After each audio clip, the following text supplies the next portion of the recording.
Hello and welcome to Millennials Revealed, everybody. I am super excited to come to you with this MLK edition of Millennials Revealed. My special guest just went a little dark on me. It says audio only, DG. I don't know, but it says poor internet signal. So hopefully we're going to see your face in the place again in 2 seconds. Although I love the icon, brother, you know, what you holding the rock. Hopefully you know what to do with that thing, but I want to see your face in the place. So hopefully that signal will pick back up and you'll kick back in a second. But the Millennials Revealed Blab is really about helping millennials understand how to navigate the waters of success. And we highlight millennial movers and shakers and thought leaders that are doing things and making moves and bring them on as our guests. And the whole purpose is to not only help millennials understand how to achieve success, but help organizations understand how to connect with millennials in a more impactful and effective way. Seems to be a real struggle out in the workforce right now with a lot of organizations understanding how to connect with millennials and integrate millennials into the workforce.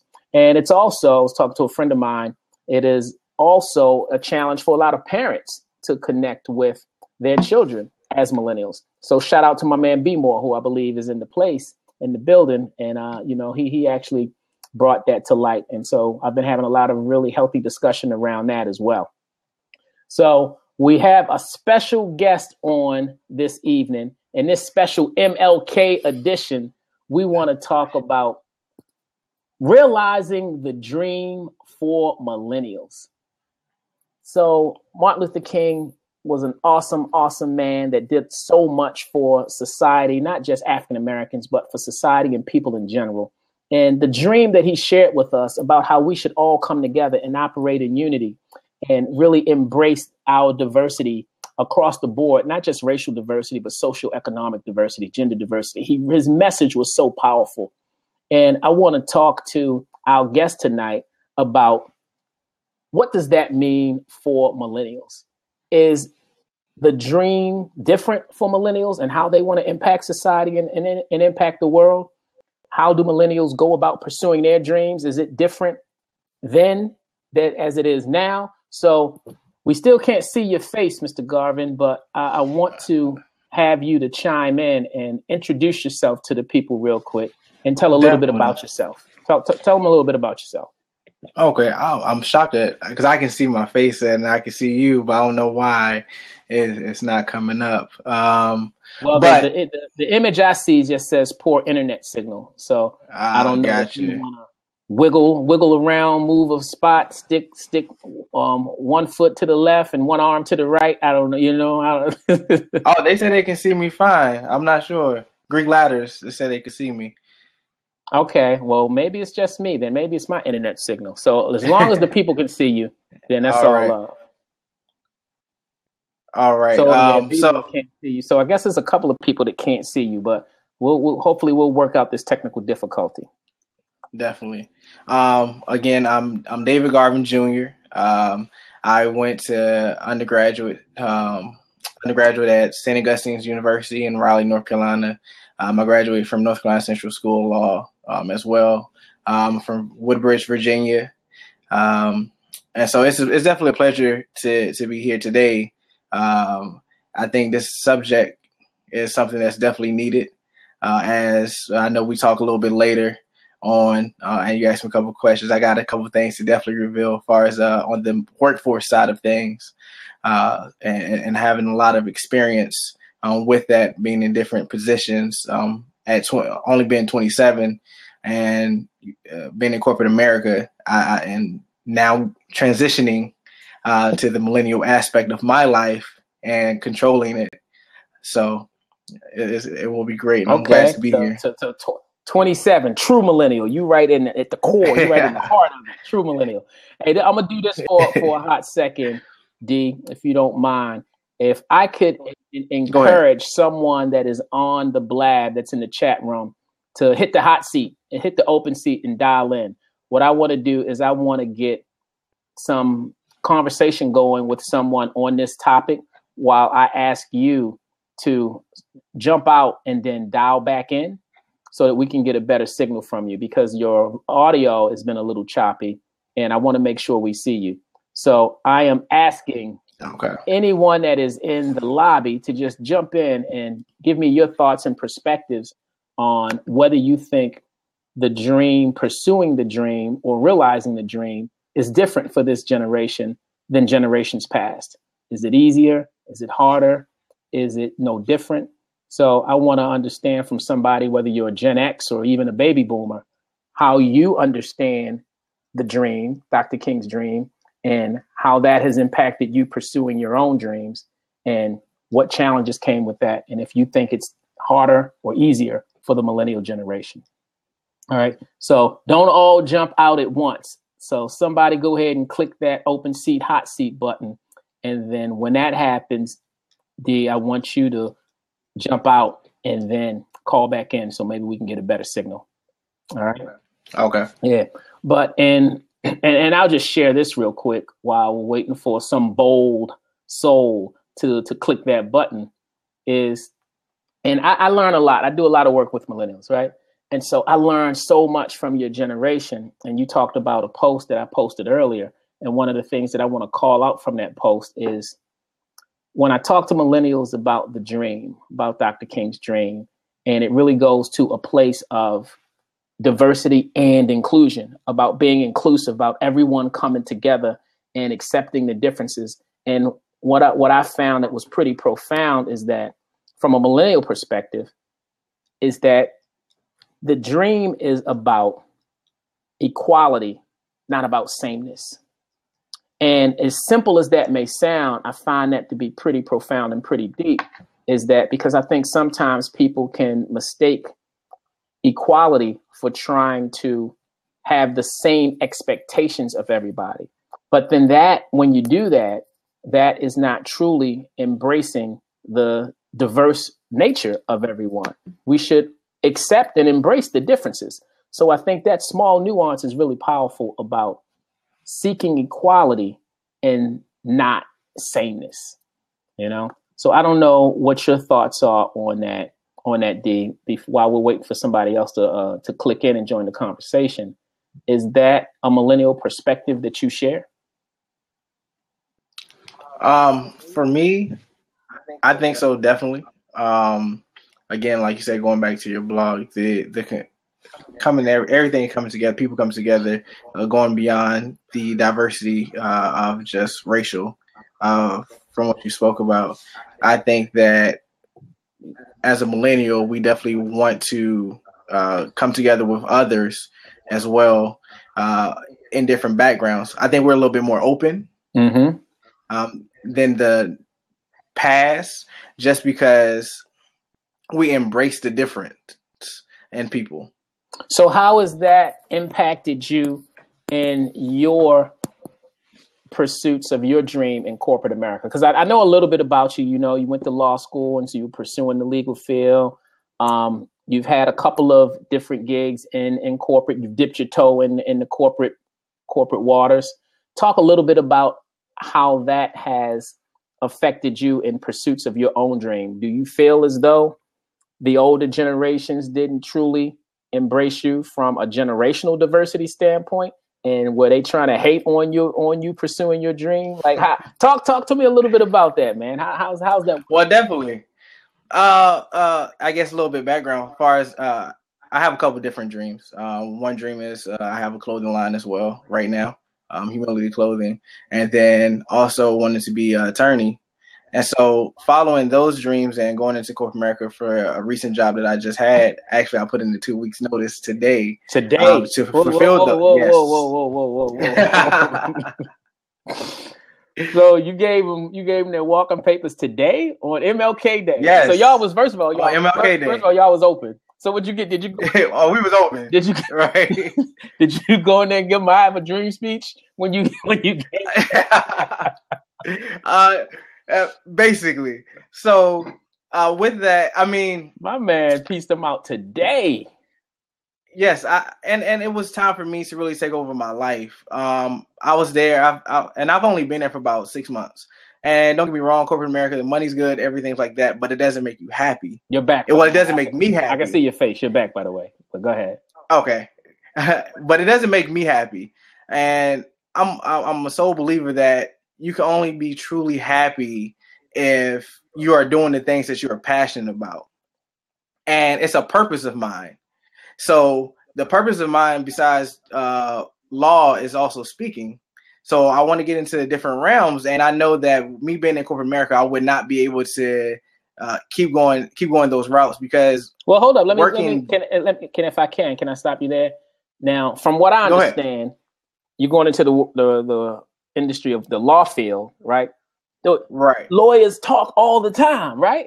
Help me understand. Right. You know, when I watch TV anyway, that's all they do is talk. So if you want to pursue a career in speaking, I would argue that being a lawyer would fulfill that for you. No. I have no I really do not want to practice law, and it's not a lot of speaking, honestly. You don't always get the courtroom gigs, as you would see on Law and Order. It really does happen like that. And for me, I would probably be in the background doing contracts or something.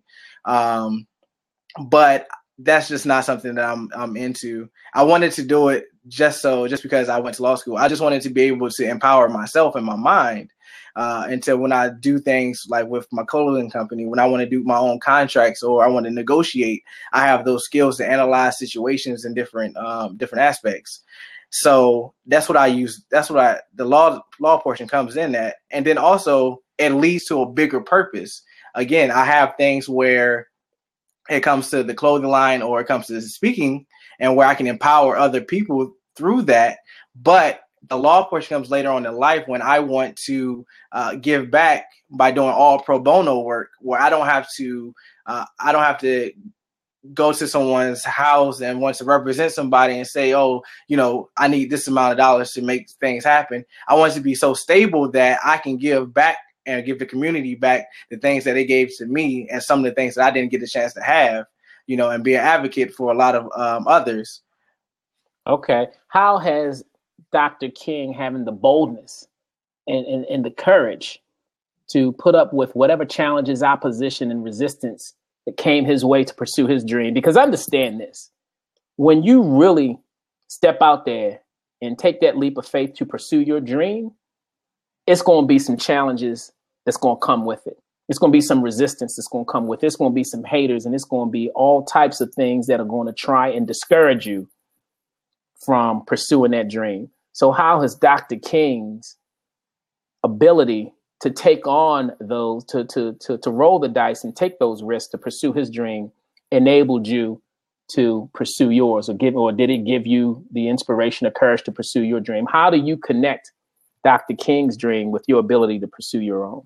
Well, definitely. I will say this: connecting Dr. King's dream as a frat brother is one way to do it. But you should have been on last week's call. I know about that Greek life. But on a serious note, being able to see a man go through so much adversity and to be able to do so many different things inside of his community, that gave me enough in itself.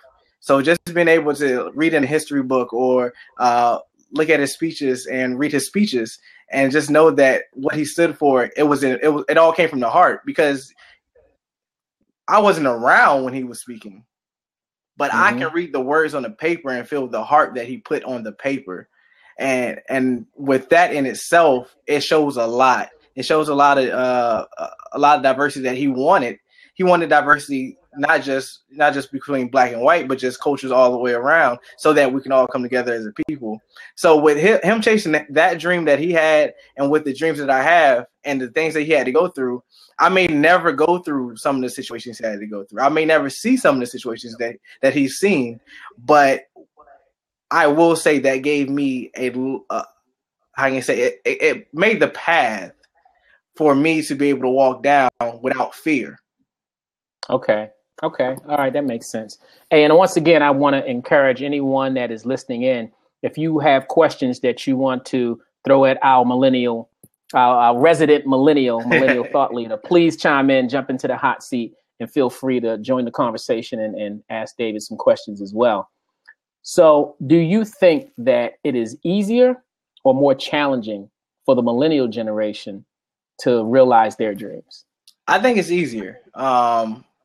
Unlike some of our parents and grandparents, they were a little bit more fearful of jumping out on a limb like I did today. There's no more millennials aren't sitting around just waiting for paychecks when we know that we can go get our own paycheck. We're a little bit more educated in the sense of Google and knowing how to use certain things to get to the next place that we want to be at. We just, unlike I could say, even for my parents in itself, I was the first one to go to college out of my family. And so that in itself has paved a route for me to know that it's a little easier for me because I don't have to go through the same adversities as people before me have had to go through to just get an education. But it's all about using those paths and using those steps to get to the next level. And so with that kind of shapes the way that I feel that it's easier for a millennial because we're a little bit more free thinkers. The world is transforming to free thinking, and we grew up in a free thinking society for ourselves. Okay, all right. Now, how does that distinction that you just made, do you think is that part of what creates some resistance or some contention between your generation and the older generations? Like, were you having that audacity, right, to just step out there and jump out the window to pursue your dream? Do you think because the older generations didn't feel that sense of freedom, comfort, or confidence that you're talking about, do you think that causes that level of tension in the workplace for millennials? Are they looking at you like, yo, what you talking about? Like, you want to do this? You gotta pay your dues, youngin'. Right. You don't get to do that yet. I think so because it doesn't make it easy for them to feel like we would be loyal to them. Well, let me see. On the statistically speaking, right? This is True's word. Statistically speaking, millennials are on a job on an average of 2.3 years. Right. So you kind of got to see where that's coming from. And it's totally understandable. But then also, if you wanted, and this is just a feeling of mine from different experiences,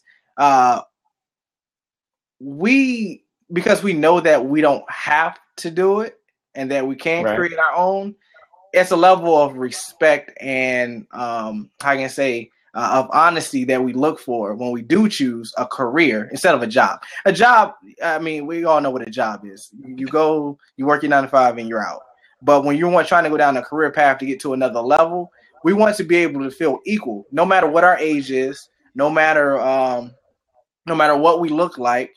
We just want, or the education background, because sometimes we have higher educational backgrounds than some of the people that have been employed for 16 years that are making more money or in bigger positions than us.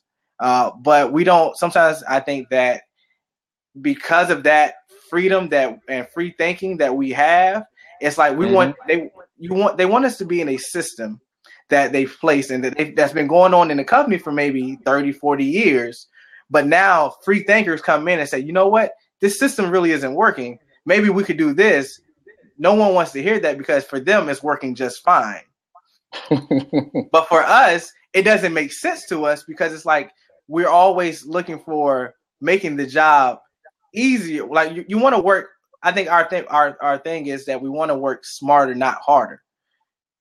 Because at the same time, we are a generation that's a little lazier than the normal, but we also have a way of thinking on a bigger scale, I feel sometimes. Gotcha. So my man B More just chimed in and said that companies actually need free thinkers. Exactly. So I tend to agree with that. So let me ask you, man, you just stepped off today. Are you scared, dude? Are you nervous? Like, talk to me about that. You went in there today and was just like, look, it's MLK Day. I'm gonna let them know how I feel. You know, I'm gonna let freedom ring. You know? I'm not. A lot of people would think I would be.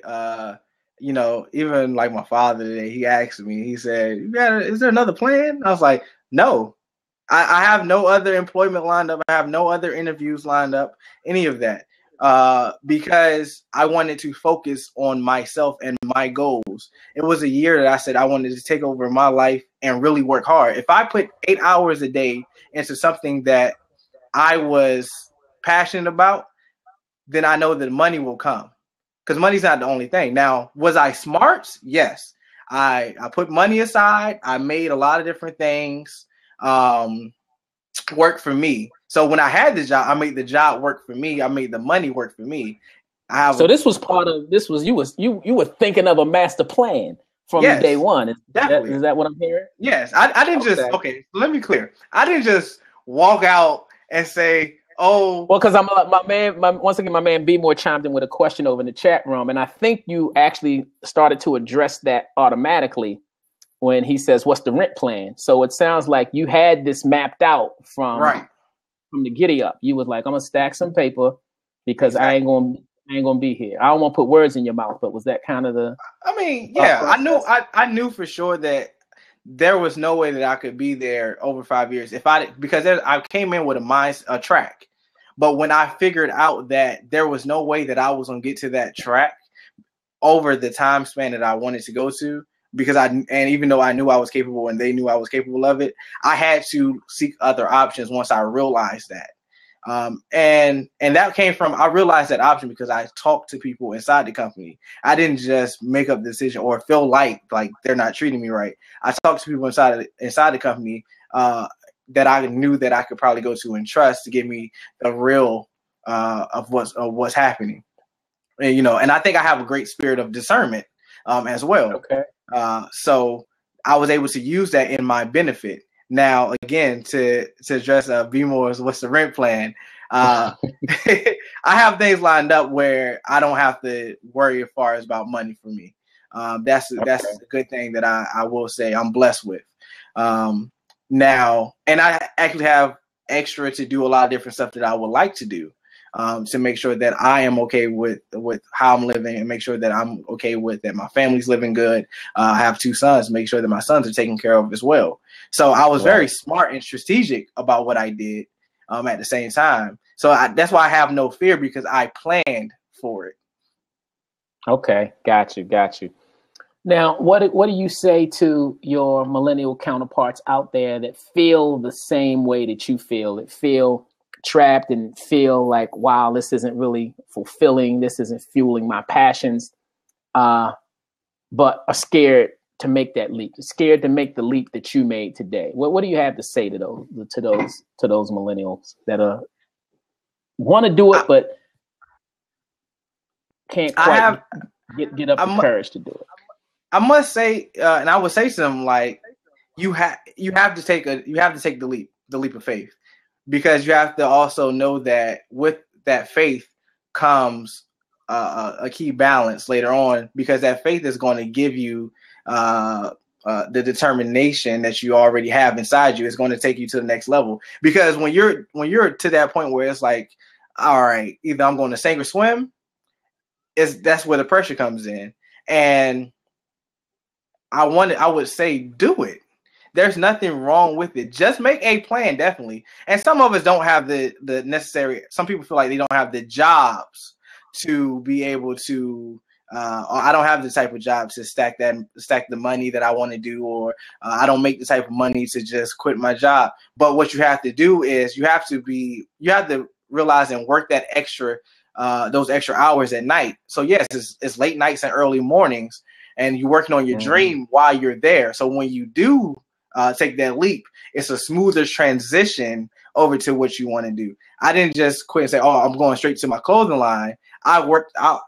Anybody can tell you, they may find me on Facebook or on Snapchat or on Instagram, and I'm up 2-3 in the morning sometimes working on a website, trying to get the people's advice on, oh, how do you like this? What about this? Because I'm okay with being committed to that dream. So you have to find a way to commit yourself to the dream, make a timeline, and follow that timeline. Don't say, okay, in 6 months I want to be here, and you don't make a timeline to that 6 months.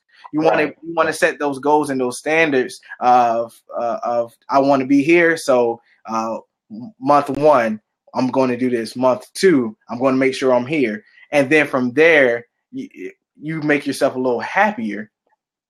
And so when you start feeling the happiness in your soul, it makes it easier for you to leave stuff that does not make you happy anymore. Okay. No, good stuff, man. Good stuff. Once again, please, anybody feel free to join in on the conversation. I'm sure David would welcome any boomer or Gen Xer to challenge him on some of his thinking and some of his thought process. But I'll continue down the path of understanding the millennial mindset of why do you think, what's the biggest driver for why millennials are feel more empowered to pursue their dreams and not fall on the sense of security. And your dream might be in a corporation. See, you talked about earlier, you talked about a job, right? And then you talked about the career, and you want to be more in line with the career. I'll share a perspective that I have with you, and you can react to that.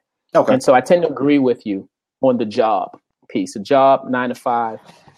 People who have a job, they don't really care about that place. They're there for the paycheck. They want the money. They show up 9 to 5, give me my check. I did what I had to do. I'm out, right? So there are people that have the job mentality. Now, these are my thoughts, that the career-driven person is someone that is really self-motivated by money, status, title, position. From a career standpoint, the organization benefits, but the reality is, as a career person, you're doing it for selfish reasons. You want that next raise, you want that next promotion, you want that title, you want that SVP, that EVP, and that CMO, that C, whatever. So the organization benefits, but the reality is it's self-serving. And I believe that another level, and I believe most entrepreneurs fall into this category, or should, not all do, is a calling.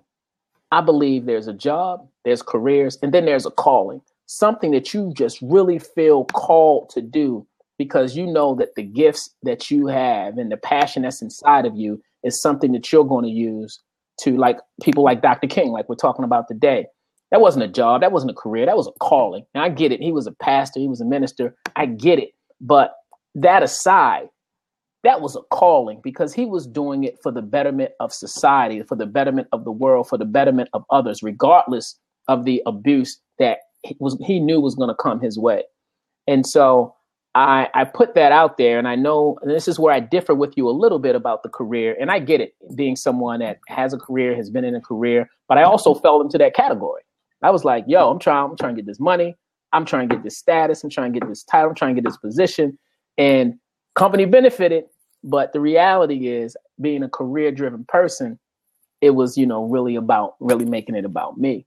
But now answering a call, and I feel what I'm doing now is more of a calling, that is something that is going to benefit others because I believe I'm doing something that is greater than myself. Now, where do you think you fall into True's definition of provision, of the 3 pillars of provision: job, career, and calling? Now I'm definitely in calling. I'm doing everything that I feel that I'm called to do. Like I said, going into the speaking realm is where I want to go, and it goes beyond me. Like you said, I think you would agree. The calling, of course, goes beyond you. It's for the selfless acts that you want to do, and the calling for me is to be able to speak to my generation and be able to empower my generation and the generation that will come under me. I want to be able to let them know that they can do certain things. I came from rough neighborhoods. I've lived in some bad conditions myself. But with that being said, I was able to fight that adversity and be able to get out of those that systematic views, as some would say. So I definitely say calling now. Now, I must say, I agree to a certain extent with the career, because your calling could be inside of I agree 100%. I think, like, if you could be a lawyer and that could be your calling, you could be a professor, that could be your calling. You could be even a marketing or advertising exec, and that could be your call. Absolutely, right? Not mutually exclusive. Right. So definitely, I think that, and it's also about what you do outside of the work you do. So yes, I may do a clothing line, and I may be in business meetings from 9 to 5, but at the 5 p.m., what am I doing? those things speak a lot to you as a person as well. So if I'm inside the community, if I'm at community town hall meetings, or if I'm just volunteering, or if I'm just hanging out with some of the kids that I see on the street corner, then that I could be in that career all day long, and I could have some self things that I want to do in that career and say, yeah, I want to be at the top of the corporate ladder, and I want to achieve this, and I want to travel. But at the same time, while I'm doing all of that, if I still have a selfless acts within myself that's giving people opportunities in other realms, or just speaking to other kids, letting them know that they can follow their same career goals and career paths and not just focus on the money solely, then I think that at that point I've kind of reached, again, going into the calling world. Got you. Well, look, man, this thing is going quick. So it's 9:00. We got about 30 minutes left, but I want to, because I'm listening to you talk, man. I'm so engrossed. I'm so engaged. Our friend Danny Exposed, I don't know if you saw her question. She wants to know, what advice do you have for someone trying to move out of their career field into their calling? Now, I don't know if that was, Danny, for me or for David, but I'm going to throw it up. I'm going to throw it out there to you, D. You see her question? Okay. Yes, I see it right here. Because you sound like that sounds like something you just did today. Like you were on your career path and you didn't really feel like that was your calling. Although we know a lawyer can be a calling still, but you didn't feel like that was yours. Right. That was more of a career for you at the time. But you transitioned today. Right. And I applaud you, brother. Let me give you some applause right there real quick. I applaud you, brother, for stepping out on faith and making that move. So you made the transition today from career to calling. So to talk to Dan about what advice can you offer someone who wants to make that same move? Again, it goes back to definitely making sure that you have security, and you want to make sure that while you're in the career path, that you actually put forth the money and financials parts a way that you need. But while you're doing that, you want to focus on making sure whatever your call, because first you got to identify your calling. Once you identify the calling and you know that and you have that passion for it, then at that point you will go ahead and start working towards that. You may not be able to just, I'm in the career field and I'm going straight into the calling, unless you already have things lined up. But you want to make sure you have those things lined up first, because last thing you want to do is say, okay, I'm quitting the career field, going into the calling, and God got me. Well, you got to make you definitely have to make sure, because the thing is, God's going to let you know when it's your time. When it's you're going to feel it. There's nothing you're going to do to hide it, because if you stay somewhere that he doesn't want you to be, he's going to make sure you're the most uncomfortable person till you get to the calling that he's called for you. Man, I'm going to ask Blab to put a collection plate app on here, brother. No, I hear you, man. And Danny, if you're still listening, I will say this, shameless plug, but you can't. I got to go out and put it out there, is that I do agree with you that you got to know what your calling is first. So, Danny, that is one of the things that I do, is I help people discover their purpose as a life and career coach. So I have an amazing program called GPS to Purpose. So please get at me, holler at me. If I can help you with that, I will be happy to. It will be my pleasure. But I agree with you. The first thing to do is know what that is and take the time to put the time and energy into discovering that purpose. No, that's awesome, man. What do you think the biggest differences are between the millennials in the workplace today and past generations? Because look, man, this is one of the things that I do, and you know this. I consult with organizations, helping them understand how to connect with millennials in the workplace and in the marketplace.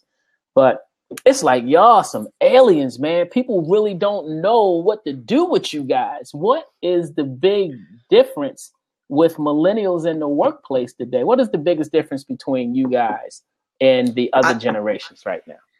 I think it's wanting to be included. I definitely feel, like I said, from experiences, that some of the older generation, they don't care if they're included or not. They came and do their job and they're leaving. We want to be included. We want praise. We want the pat on the back. give us the cookie.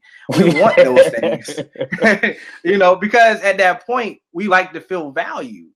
We say we go to college, we go to school our whole lives, but we spend all this time, more time than a lot of the past generations inside school, because the bachelor's degree just doesn't hold the same weight as it did before.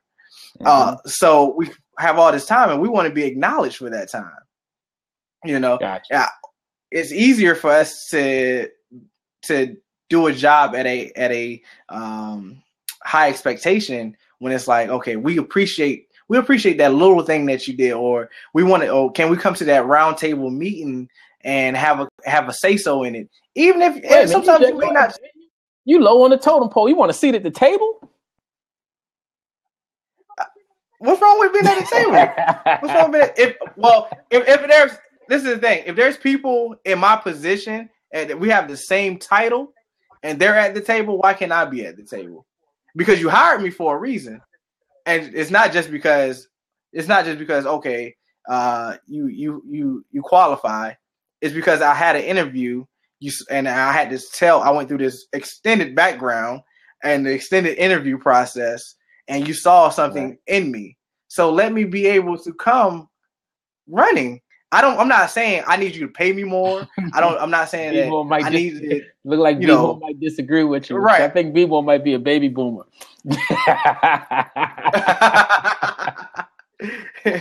I mean, but that, and that's all fine, but it's just inclusion. I think that's the biggest difference. We care to be included.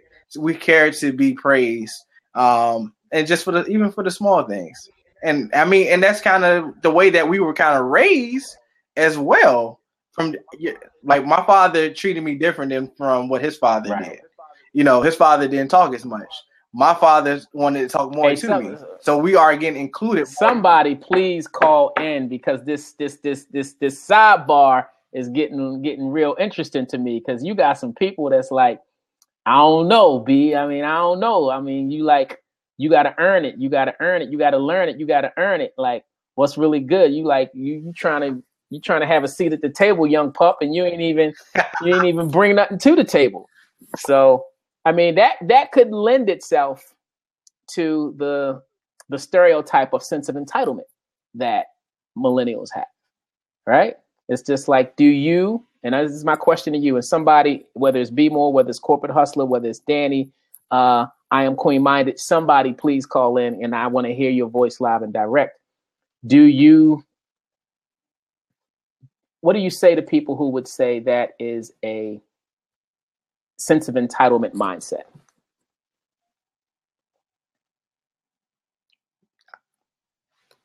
I can answer that. We're waiting on the call. No, go ahead. Answer that. So you saying, if you hired me, you saw something in me. Oh, we have a call. No, but I want you to answer this question, and then, hello, Queen Minded. Thank you for joining us. Hello, how are you? I want to allow David to respond to my question, and then I want you to go ahead and light into him, because I get the sense that you got something. I'm listening. Okay, so what do you say? What do you say to those that say that's a sense of entitlement, that you want to walk through the door and have a seat at the table day one? I don't think it's a sense of entitlement. I think it's a sense of confidence. I think I'm confident in my abilities and what I can do and what I can bring to the table. Again, you hired me for a reason. And so let me know that I have the opportunity to do that. I'm not saying that you have to take my opinion with gold, as gold or diamonds, but please let me just have an opinion for the reason why I was hired. Okay. For that, Queen Minded? I can agree with when you word it that way. I can agree with. As far as feeling like, just wanting to be included, not necessarily. Why? Because in my mindset, I feel like everybody that rode with you can't go. So just because this is my mindset, you don't necessarily have to agree. And I don't necessarily have to bring what I need to your table. Would I like to? Could we all link arms and charge forward? Yes. But is it necessary? No, it's not. It's not. And for me, I don't feel like, because you can include me, but in a society that we live in today, a lot of Black culture is included, but not Black people. You know what I'm saying? So I don't necessarily need you to include me. My work will be acknowledged, whether you acknowledge it today, tomorrow, and a few years from now. As far as I feel like when you're building your own personal legend, it doesn't matter whose table you're sitting at, because pretty soon people are going to venture onto and into your table in your area. You're going to have some people that sit at the table. You're going to have some people standing around the table. You understand what I'm saying? I don't want to stand around your table or sit at your table if you feel what I have to bring to the table isn't necessary, if it can't be acknowledged. So you don't necessarily have to include it, but acknowledge the fact that, hey, if this is a good idea, and I feel like in the corporate world, for us, a lot of that isn't acknowledged. So I feel like we shouldn't be looking for inclusion. If anything, whoa, we shouldn't be looking for, to me. Okay. Okay. To me, that's a bold statement, Queen Minded.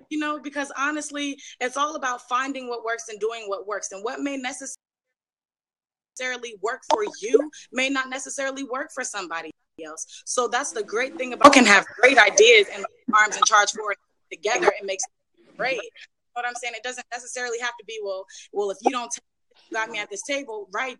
I came to the table, but I came and asked you to sit at your table. You didn't come get me to sit at the table. So really, you don't have to hear what I'm saying. To me. No, what do you say to the, now I've done a lot. Are you a millennial? Are you in the millennial generation? I am. Yeah, okay. She is. And so that is, from my experience, that is not consistent, all the way consistent. And that's fine, because that's a very unique perspective because most of the millennials that I've talked to, it's kind of where there's no inclusion, no commitment. If you're not going to make me feel included, then I'm not committed to your cause. So unless you're going to make me feel included as a part of the team. But do we really need to be included in your cause? Because really, let's think about it. There are so many people with so many causes out here. So because I'm not included in your cause, does it mean that what I have to offer is like, no, that's not what it means. So I come to be included. I can't get mad. We know how corporations are set up. So if we're looking for, please, please, please include me, like, you can't get mad if it's not set up to include you. Honestly. Okay. That's a great perspective. No, that's a really great perspective. It's almost like the Oscar. I saw something, and Danny, I don't know if you want to go by Danny. I think Danny Exposed. I want to get you to chime in. I can't see your face, but I want you to get you to chime in. But I saw Jada Pinkett make a post today where she said, "Hey, let's not get mad at the Academy, because everybody's up in arms because there were no Black actors nominated for Oscars, right? Not one." And so she's like, "Hey, look, if it wasn't set up that way to be about us, to include us, and to begin with, let's not beg them to include us in their academy, in their process. And so let's just continue to still do great work and let that great work be acknowledged by those who will appreciate it." So it sounds like I'm hearing something similar from you. Danny, hello, Danny, and welcome to Millennials Revealed. Why don't you introduce yourself? Tell us who you are, where you're from, and are you a millennial? I definitely am. I'm Crystal. I'm from North Carolina. Definitely a millennial. I can agree completely and totally with what she was saying here. And thank you for your opinion, Queen Minded. I certainly agree with that. She said pretty much everything I wanted to say, but really my main point was I don't have the need to be included in anything. If I feel like you're trying to push me out, or if I feel like you don't want me in your group or in your lane, then I need to create my own. Mm-hmm. And that's the thing that I did not agree with, is just that sense of needing to be included. I've never felt like I needed to be included, because if you don't want me here, then that's fine. That's cool. I'm like I said, I want my own table. So if you don't want me at your table, that is totally and completely fine. I will go over here and I will build my own table, and I will make you jealous with what I have at my table. So you would wish that I would come to your table. But I mean, like I said, it's never been a desire of mine to be included in anything. And I did actually make a post earlier about the Oscars, and I was thinking, I'm not exactly sure why everybody is so up in arms about the Oscars at this point, as long as it's been around. and it wasn't meant for us in the first place. So if they don't want you to be there, then don't. Like, you recognize yourself, you uplift yourself in your own community, and the people that really appreciate you are going to appreciate you regardless if you have a big golden statue sitting on your dresser somewhere. Like, the people that really matter don't care about that. So the thing that the point that I really wanted to make is just don't look for that recognition. You have to make people recognize you. You don't go asking for that. You say, please give me this, or please show me, or please validate myself, because I don't need that type of validation. So some people do, and that's great if you do, but I don't feel like that's what we should be looking for.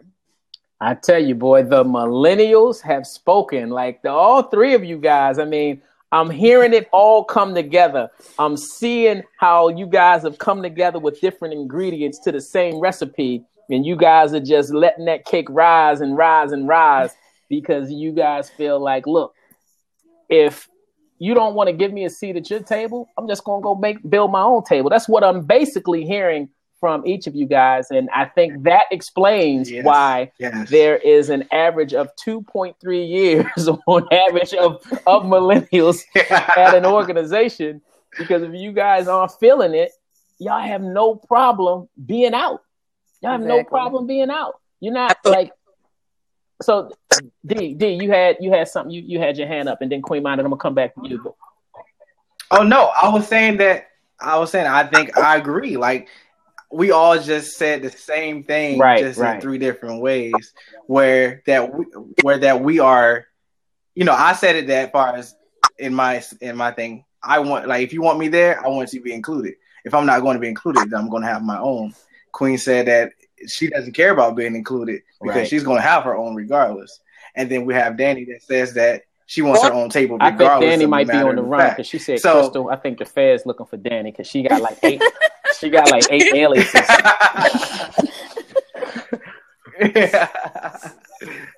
So I think that we all have the same mindset, and that is, and as you see, that is definitely okay. All right, and you had something else, Queen Minded. I want to get an Xer or a Boomer to call in, but did you have something else, Queen Minded? Did you have something else to add? Oh, no. I did, but after like everything was brought full circle, it was cleared. So it was cool. Okay. All right, cool. No, I'm telling you guys, look, I'm Gen X, right? And so I am having an awesome time in my calling of working with millennials and building the bridges with connecting millennials with the organization. So I'm loving this, but one of the things that I will acknowledge and give you guys your props for, let me give all y'all a little bit of props right now, because I learned so much from you guys. And I got into this with the expectation that I was going to pour into a generation and help develop and nurture a generation. And I do that, right? Yeah. But I'm learning so much at the same time. I really do. Thank you guys for having the boldness to understand that happiness is not something you defer until later in life. I'm going to be happy now. Like, my dream means more to me. My dream is so much bigger than me. It's about how I'm going to impact the world. So I need to pursue it with everything that's in me, and I need to protect it from anyone who's trying to attack it or steal it from me. I need to make sure that I align myself with the right people that are like-minded and like-valued that are going to help me get to where I need to go. Like, I call you guys the collaboration generation, because you don't feel as though you have to do it on your own. But I will say this, you guys will come together as a generation. Like, you'll rock out with another millennial or tap into the resource of another millennial. But now I'm glad we on the screens because y'all can't throw nothing at me. But y'all kind of like hate on X and Boomers, like, we ain't got nothing for you. Like, we ain't got nothing to offer you. Like, y'all need us. Y'all need us. We need y'all too. We need y'all, but y'all need us too. And see, there you go. There you go. See, you. We can't have one without the other. And I only say that because just in that statement that you just made, which is true, but also for us millennials and things of that nature, oftentimes we're all clumped up into this one thing of negativity. You know what I'm saying? And so for that, it's like sometimes it gets a little harder. I would speak for myself on this. For me, with the older generation, only due to the simple fact of they were more of a just do as I say and don't ask no questions. Where I want to know why.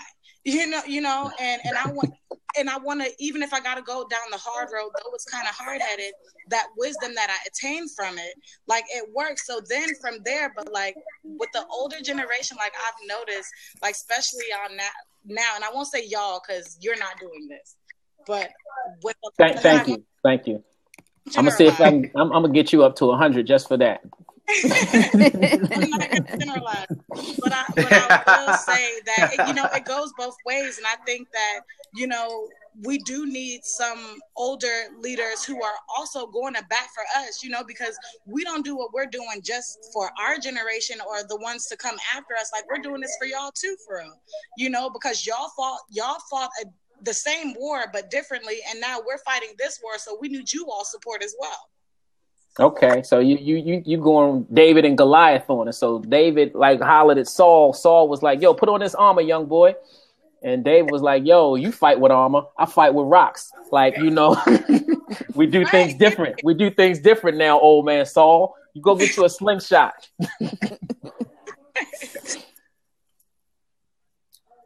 So true, I did want to. I know Be More said, but don't overlook the value of alignment with established structures. I totally agree with that.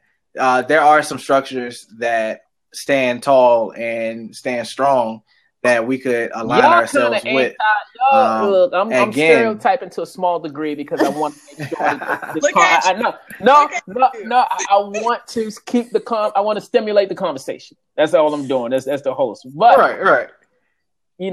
Typically, statistically, how about that? How can I say that? Can I put my little fingers up and say, statistically, millennials are anti-institution, to Be More's point? I can agree. Well, I feel like the reason, or part of the reason behind that, could be that we don't feel like we're being heard, and we feel like we're being lumped into one big group. And that's the thing with a lot of millennials that I found, is just my experience with other people around my age, is we need to be heard. And if we don't feel like we're being heard, then I don't want to hear you either. And that may not be good in some situations, but if I feel like what I'm bringing to the table, or what I'm trying to at least bring, is not even trying to be heard, and that's why I said just a minute ago, is we need boomers to maybe be a little bit more open-minded, because when I start going into other things and start questioning things, that's when it gets shut down. Like, no, you need to do this because this is the way that we do it. And when I don't agree with that, and I feel like I'm being made to listen to it and accept certain things, when I feel like the way that we make progress is to actually question methods and to improve upon things and to change things. Okay. So go ahead, D. Oh no, I was saying, and I kind of agree. I mean, you're going to have, I think at any time you're going to look at it, you say baby boomers and Generation X, like you're going to have your Martins and you're going to have your Malcolms. But at the same time, they both make each other better. Right. It's two different ways as trying to get to the same, the same answer, but you can solve that problem maybe 2 or 3 different ways. And it's okay, because at the end of the day, you're going to come back together at one point, just like Malcolm and Martin did. They came together towards the end, even though we could not ever see it play out, but they did, and they was able to realize each other's methods and try to back each other up at one point. Okay. All right. So it seems like the biggest point of contention is between the millennials and the baby boomers. Y'all seem to be cool with us Xers. You know what I mean? Y'all cool with us. We don't want no problems. We cool with you. But it's the baby boomers, and somebody, and it was on the comment section, and I don't see it any I think I lost it, but somebody said that the boomers need to, and that might have been you, Danny, but that the boomers need to become a little more open. So so do you guys feel as though why do you guys feel as though the biggest tension, or there's so much tension that exists between millennials and baby boomers? Danny, why do you have a thought on that? I will take this to a conversation that I had with my father, who just turned 62 not too long ago. Baby boomer. Yep. I had a conversation with him a little while ago about religion, which I won't get too much into it because I know that's sensitive, and about just being respectful. And I was telling him about some things that my grandmother said that I didn't necessarily agree with. And he kind of just put it off as, well, this is the way that we were raised, and this is how this was passed down. This was this tradition. And it's like, you never taught to question it. It feels like they were never taught to question anything. And that's why I feel like there's a little bit of kind of tension between the two, because we're taught to question everything at this point. We want to know why it works, and we want to know how it works, and we want to know why it's here and how it got here. And the way that they think is just, it was passed down this way, and this is just the way that we do it. So I feel like that's where a lot of the disagreement comes in between that, when they say, just do it because I said so. And we're like, well, why do you say so? Yeah. Right. Queen Minded, you want to add on that, build on to that?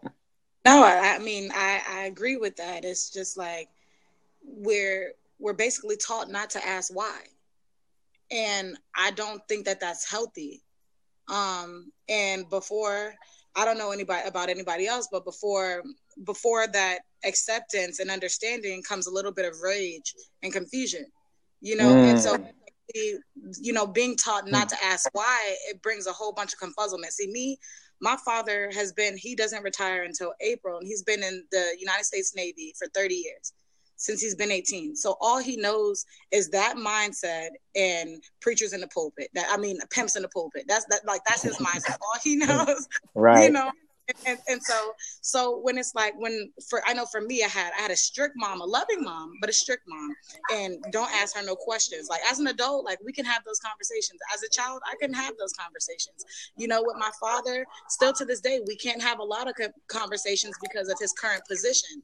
So for me, it's like, I'm listening to understand where you're coming from. However, when I speak to, I know my parents, they don't listen to understand where I'm coming from. They kind of listen to give me a rebuttal of what I'm saying.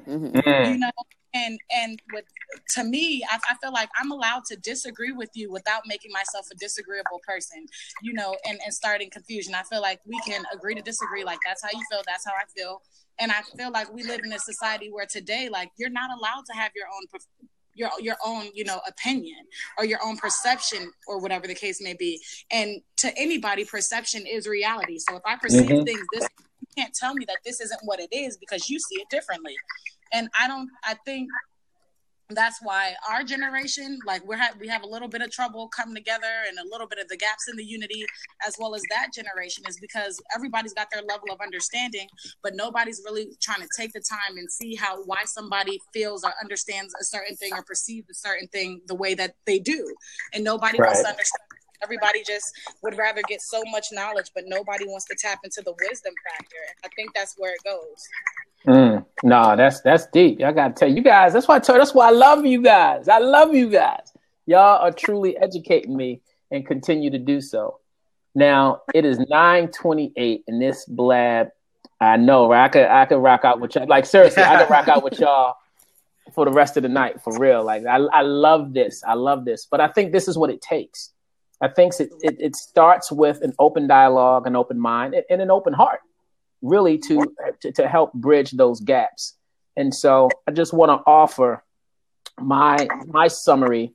And I see a question from L. Johnson, and from his picture, he looked like he might be a boomer. I'm not sure, but he says, "Do millennials value ideas over experience?" And I'll let you guys answer this, and then I want to offer my recap based on everything that I heard this evening. But L. Johnson 1025, do millennials value ideas over experience? It's a great question. I'll go next. Y'all go ahead. I got to drink some more water. D. King mentality. I honestly, I don't think so. I think because we thirst for the knowledge and the experience. I don't think that we just value just the idea of certain situations or just the idea of being in certain positions. We want to know what it took to get in those positions. We want to know the experience and the hardship that's gotten that person into those positions. That's why we as we read more to get to different positions, we read the success stories, but we want to know the background of the success story. And I think that shows that we want the experience more than the idea. Okay. All right. Crystal? I don't think that you can really value one over the other, to be honest with you, because with those ideas, we still have to go back and look at the experience. That's the whole reason for history, and that's the reason for us learning about our history. Is because if you have ideas, those ideas are great. But if somebody already had that idea and they figured out a way to improve upon it, then maybe they can use those experiences to kind of fuel your ideas as well. So I don't think that one of them has more value than the other. Okay. And my friend, Miss Queen Ivy. Well, for me, that the experience came from that idea, from one idea. Like nobody had an experience without having that idea first.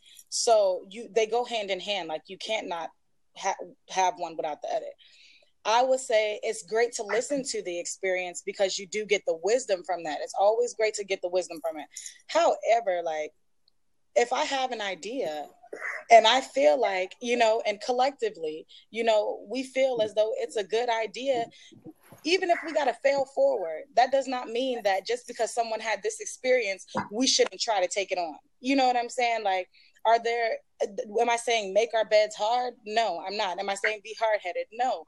But you're an experience, 20, 30 years ago versus an experience now. could be so different, just because the times are different. Technology is different. Everything is word of mouth. And sadly, we live in a generation full of followers. You know what I'm saying? So if they see a couple of people do it and they're like, oh, you know what I'm saying? Automatically, like, we live in a world where people don't know what they want until you give it to them. So we have to act on our ideas. Even with, David's clothing line, he started this clothing line, but this started with his idea. You know how many people then started clothing lines? And they, you know what I'm saying? I'm going through my Facebook today. I'm like, humility clothing? Wait, I think I know. Wait a minute. But so quick though.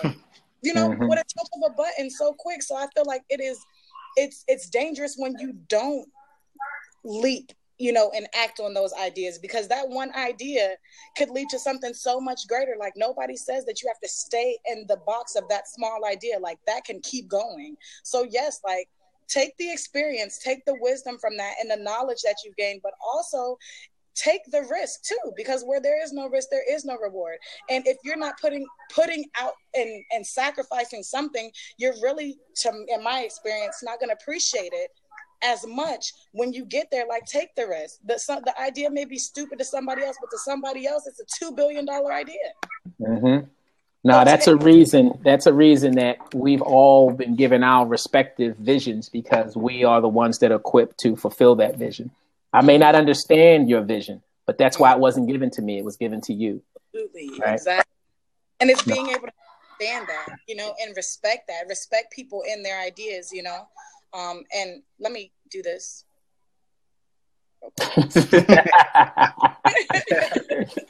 Thank you. You're welcome, friend. Nah, but I feel like you should definitely, if you have an idea, a vision, whatever the case may be, like, act on it. Because if you don't act, somebody else will. But then you're gonna be looking at it like, I had an idea, it was a little different, but like, come on, like, stop waiting. Like, time's not waiting for you, and tomorrow ain't promised. So if you got an idea, you might want to act on it. Start setting some little goals. It might take a little while, but try. If you don't try, you're going to be mad that you didn't try down the line. What if? Who wants to live like that? Right. Nah. Hey, look, guys, I'm telling y'all, this has been awesome. Hopefully, you can continue to join this Millennials Revealed Blab every Monday night, 8:30 p.m. Eastern to 9:30. The topic is always going to be topics that are relevant to inspiring and empowering millennials and helping the older generations understand how to connect with your generation more effectively. So my summary, my takeaway from this, and I'll offer 3 key points. And my takeaway from this is that, and David, you touched on this, and this is in an effort to inspire and empower you guys to pursue your dreams and live your dreams, but also in an effort to create a stronger climate of inclusion across generations. So that's what this really. So in the area of helping you guys to pursue your dreams, David, you touched on it. You have to be willing to take that leap, take that leap of faith as it relates to your specific purpose. But you have to be in alignment with your assignment, right?